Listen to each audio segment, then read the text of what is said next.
বয়সটা যত বাড়ছে তত বুঝতে শিখেছি, কঠিন বিপর্যয়ে নিজের পায়ে ভর করে মাটি আঁকড়ে ধরার মাঝে ততটা সুখ লুকিয়ে থাকে। মানুষকে মন থেকে বিশ্বাস করার পরিণাম কতটা নির্মম হয়। মুখে বলা মিথ্যের পেছনে লুকিয়ে থাকা সত্যের ইতিহাস।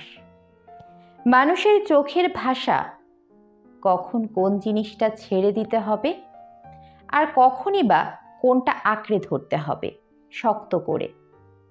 শিখেছি কখন কোমল স্বরে জবাব দিতে হয় আর কখন গর্জে উঠে মুখের ওপর কঠিনভাবে জবাব দিয়ে বুঝিয়ে দিতে হয় আমি অতটাও দুর্বল নয় যতটা আমায় ভাবা হয়।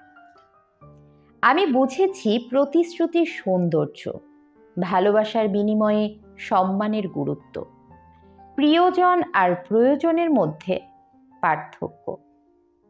কে জ্বরের রাতের জলপট্টি আর কেই বা মুখ ফিরিয়ে নেওয়া বিশ্বাসঘাতক।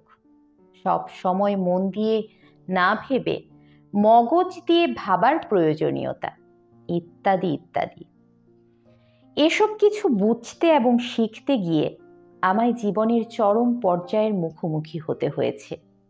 অন্ধকারে তলিয়েও গিয়েছি বারবার, বন্ধুমহল হারাতে হয়েছে, চুপচাপ হতে হয়েছে ভীষণভাবে।